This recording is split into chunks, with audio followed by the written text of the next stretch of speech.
第三回合，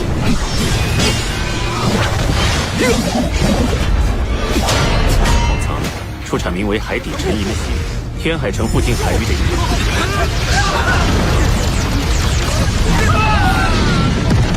那是制作定装魂导宝的能力。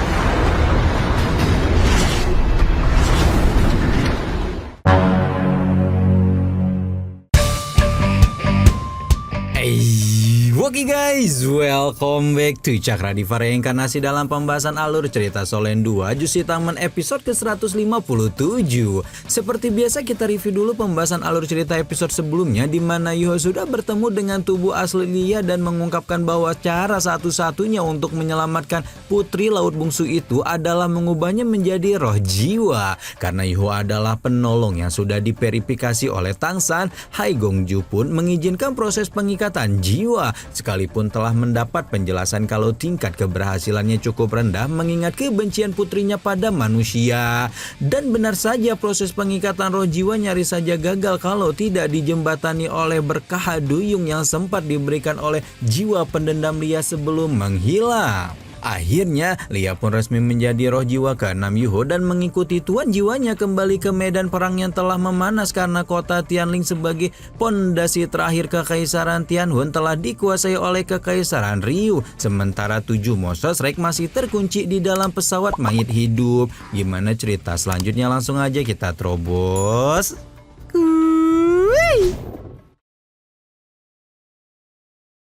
Di episode sebelumnya kan Jijo-chan telah melakukan terobosan dan mengajak 7 Moses Rek untuk menguji coba kekuatan barunya.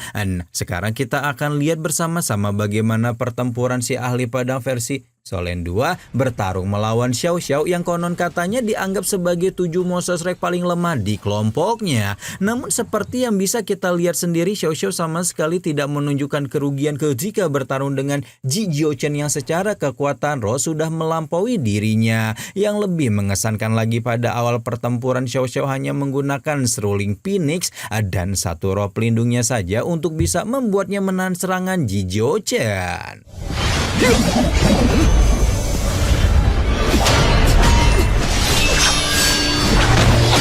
Dengan kekuatan pelemahan seruling Phoenix, semua momentum serangan yang telah dibangun oleh Ji Jiuchen menjadi berantakan dan hal ini biasanya membuat musuh yang melawan Xiao Xiao menjadi kelelahan.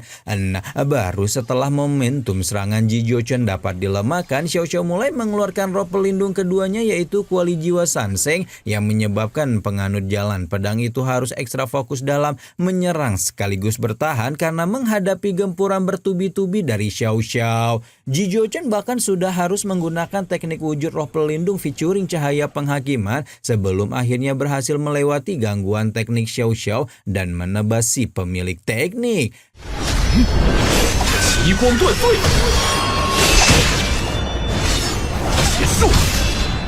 Hei Sheito sudah memekik khawatir tatkala menyaksikan ayang ambebnya ditekan sedemikian rupa oleh Ji Jiuchen, namun ternyata yang ditebas tidak lain hanyalah klon pengganti. Sementara Xiao Xiao yang asli justru menggunakan wujud sejati roh pelindung dan balik menekan Ji Jiuchen dengan teknik roh ke-6 pilar Phoenix-nya. 6 pilar Phoenix raksasa yang mengandung aura penekanan jiwa mengelilingi Ji Jiuchen hingga membuat sang ahli pedang tidak punya pilihan kecuali melepaskan domain pedang gila yang baru saja dia dapatkan. Namun Xiao Xiao pun tidak tinggal diam karena kekasih Hai Seto itu segera menggunakan teknik roh ke-8 kuali jiwa Sanseng yaitu 9 kuali 3 kehidupan hingga akhirnya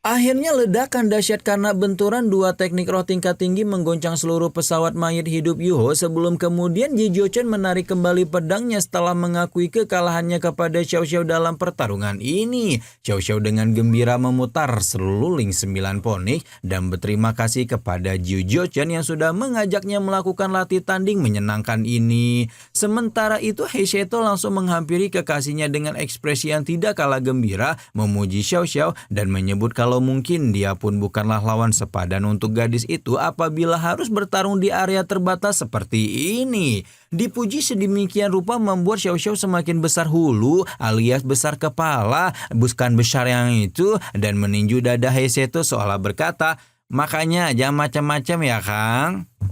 我和武桐好像错过了一场。 Tepat setelah pertarungan berakhir datanglah Yuho dan Wutong yang langsung menunjukkan nada kecewa karena mereka yakin telah melewatkan sebuah pertunjukan menarik selama pergi ke Laut Es. Rombongan Sekte Tang menyambut kepulangan dua sejoli dengan antusias sebelum kemudian segera masuk ke tenda utama untuk membicarakan rencana mereka selanjutnya. Yuho menjelaskan singkat hasil dari perjalanannya selama 10 hari ke Laut Es sebagai sesuatu yang cukup menguntungkan, di mana jeda waktu tersebut pasti membuat Kekaisaran Matahari Bulan berpikir kalau mereka melakukan perjalanan militer biasa.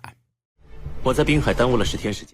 Maksudnya, karena mereka udah hilang 10 hari nih, jadi Yuho berpikir kalau Kekaisaran Ryu nggak akan menduga mereka pergi pakai gerbang neraka yang udah kayak pintu kemana aja. Tapi ya, lewat perjalanan biasa entah lewat laut atau lewat hutan, jadi ngurangin kecurigaan lawan gitu lah guys. Karena itulah momentum ini harus segera dimanfaatkan untuk melanjutkan operasi, mumpung mereka masih dapat terus menggunakan gerbang neraka sebagai jalur pelarian pertama setelah menyerang beberapa garis belakang Kekaisaran Ryu tanpa perlu huru-hara. Dengan demikian, sekalipun Kekaisaran Matahari Bulan memang mendapatkan kemenangan besar di kota Tianli, mereka tetap harus menanggung kerugian yang tidak kecil.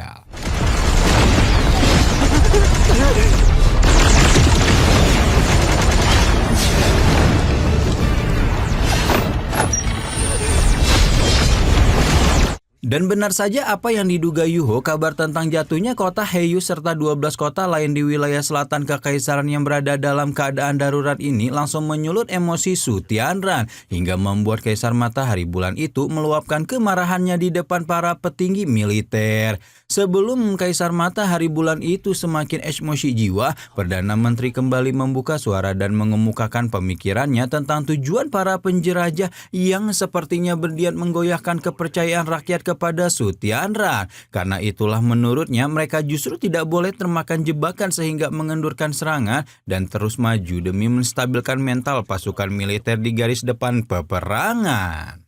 须以风暴之势，朝中越不能动摇。天内连续洗劫12座城。 Sekarang kita pindah lagi ke pesawat mayat hidup di mana Yuho sedang menggelar meeting evaluasi bersama dengan para anggota Sekte Tang lain tentang keberhasilan menjarah banyak gudang persediaan Kekaisaran Ryu. Namun entah kenapa masih belum dapat membuat pondasi Kekaisaran Dolim tersebut goyah. Meski demikian menurut Yuho mereka tidak perlu membiarkan keteguhan Kekaisaran Ryu sampai mengacaukan fokus mereka sendiri dan mengajak semua orang untuk terus menyerang karena satu-satunya cara untuk membuat Su Tianran merasa takut adalah membuat Kaisar Matahari Bulan itu berpikir ada orang yang bisa mencabut nyawanya kapan saja. 想让徐天然感到恐惧。 Sementara itu di istana Kekaisaran Ryu, Ye Yulin tengah mengungkapkan pemikirannya sendiri tentang penjarahannya yang sepertinya dilakukan oleh sekelompok orang. Namun pendapat itu segera dibantah oleh Perdana Menteri yang meyakini bahwa penjara wilayah selatan dan utara ini sebenarnya merupakan kelompok yang sama. Ye Yulin awalnya menyanggah pemikiran itu apalagi mengingat wilayah utara Kekaisaran yang berbatasan dengan Laut Es. Namun setelah Perdana Menteri menjelaskan secara rinci bagaimana para penjara kemungkinan melakukan perjalanan memutar area laut mereka bolak-balik untuk melancarkan serangan terus-menerus di wilayah utara dan selatan, Ye Yulin mau tidak mau hanya bisa diam karena mengamini pemikiran itu memang cukup logis. 星罗帝国南部海港出发，如果这些贼子 Di sisi lain, Yuho masih lanjut memimpin diskusi ketika menyebut bahwa satu-satunya hal yang bisa membuat Su Tianran gemetar ketakutan adalah menjatuhkan kota Mingdu. Pemikiran Yuho memang tidak salah, namun anggota 7 Monster Strike lain masih menyangsingkan kekuatan mereka sendiri mampu menggoncang Kekaisaran Ryu tersebut. Xiao Xiao juga mengingat cerita Yuho tentang keberadaan alat pembimbing roh mengerikan di bawah tanah kota Mingdu yang konon katanya memiliki kekuatan tidak lebih lemah dibanding menara Dewa Kematian. Sementara itu, Su Tianran meminta pendapat Perdana Menteri tentang tujuan kelompok penjara yang sebenarnya karena pemikiran tangan kanan itu memang selalu memiliki ruang kepercayaan tersendiri bagi Sang Kaisar Matahari Bulan. 使得大军撤出前线，动摇民心。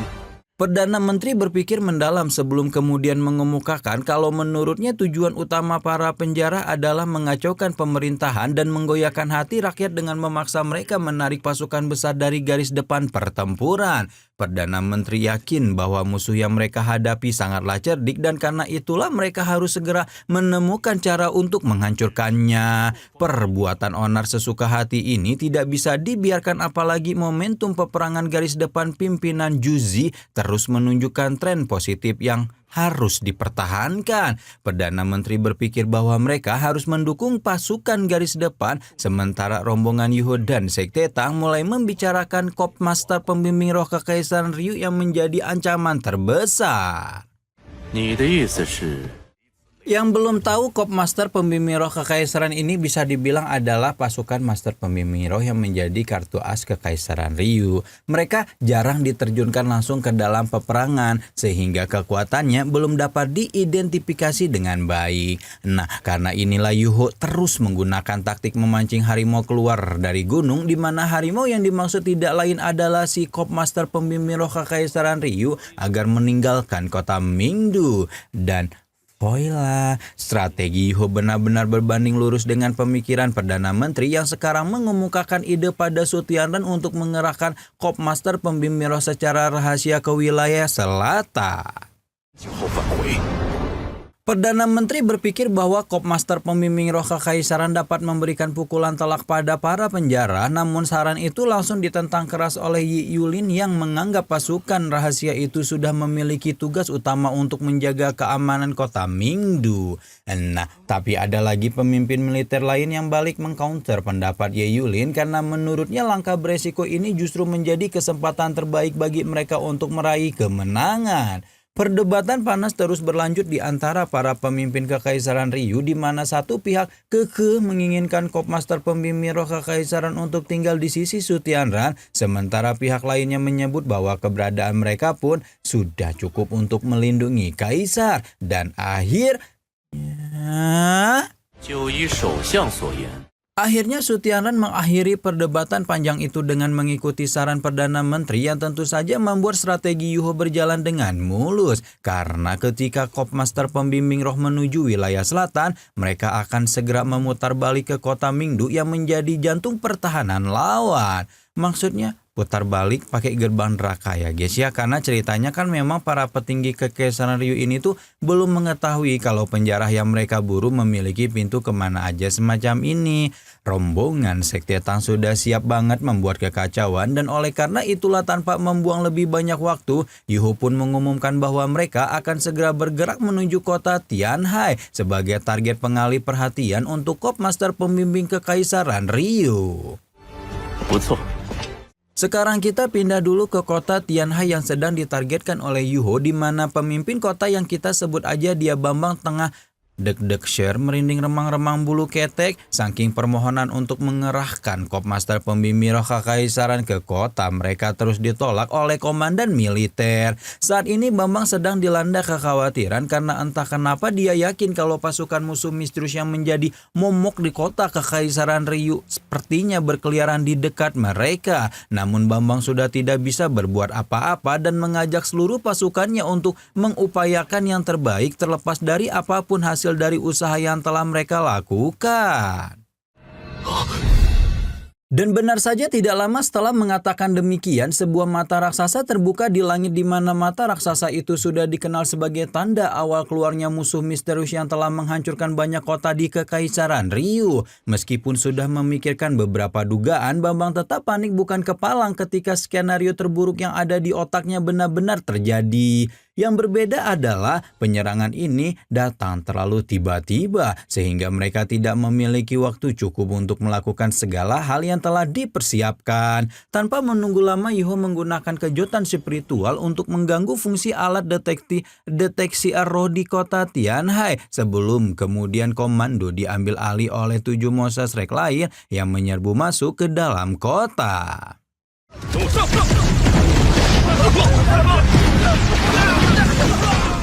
Seperti biasa, hal pertama yang dilakukan oleh rombongan Sekte Tang adalah menguasai gudang penyimpanan kota dan kali ini mereka akan mendapatkan panen luar biasa berhubung terdapat logam langka yang disebut sebagai perak dasar laut yang merupakan cadangan mineral bawah laut kota Tianhai. Karena perak dasar laut adalah bahan wajib untuk merakit meriam roh amunisi tetap, Yuho pun menentukan logam tersebut sebagai target penjarahan karena dia yakin Kekaisaran Ryu tidak akan membiarkan benda seberharga ini jatuh ke tangan musuh. Wutong sebenarnya masih agak ragu mengingat masih ada Cop Master pembimbing roh luar kota yang mungkin muncul, namun Yuho sudah siap membumi hanguskan kota Tianhai dengan atau tanpa kemunculan mereka. 他们不来，加魂导师团必然会赶来。 Selesai menghabiskan persediaan perak dasar laut kota Tianhai, rombongan Sekte Tang pun kembali masuk ke dalam pesawat mayat hidup. Sementara Yuho dan Ayang Wutong menghabiskan waktu di dalam hutan yang masih berada dekat dengan kota. Wutong lagi-lagi menjulit ketika melihat bahwa Cop Master pembimbing roh luar kota Tianhai pun tidak berani keluar sama sekali. Sehingga sekarang mereka bisa lebih tenang menunggu respon dari kota Mingdu. Yuho juga masih tampak begitu santai dan di sini Wutong mendengar penjelasan tentang kekuatan takdir yang selama ini menuntun tindakan Yuho dan oleh karena itulah kekasihnya itu menjadi begitu yakin dengan rencananya sendiri. Oleh sebab itulah daripada pusyang-pusyang mikirin Antek Dajjal yang pada pengecut banget, Yuho memilih buat mesra-mesraan aja atau sama Ayang Ambeb sambil menikmati pergerakan setiap tanaman roh yang ada di sekitar mereka. Awalnya tanaman-tanaman itu sangat ketakutan pada Yuho yang dianggap sebagai puncak rantai makanan. Namun setelah Yuho menyebarkan kombinasi teknik roh pelindung mental klan Duyung yang pernah aura dengan ketenangan, tanaman itu di sekitar mereka pun segera menari dengan gembira. Nah, ketika Yuho sedang menyebarkan deteksi spiritualnya untuk melihat respon tanaman-tanaman roh yang ada di seluruh penjuru hutan, pemilik mata spiritual itu justru dilanda keterkejutan setelah merasakan aura yang luar biasa megah, dan aura ini seharusnya hanya dimiliki oleh Kaisar Biru Perak yang melegenda.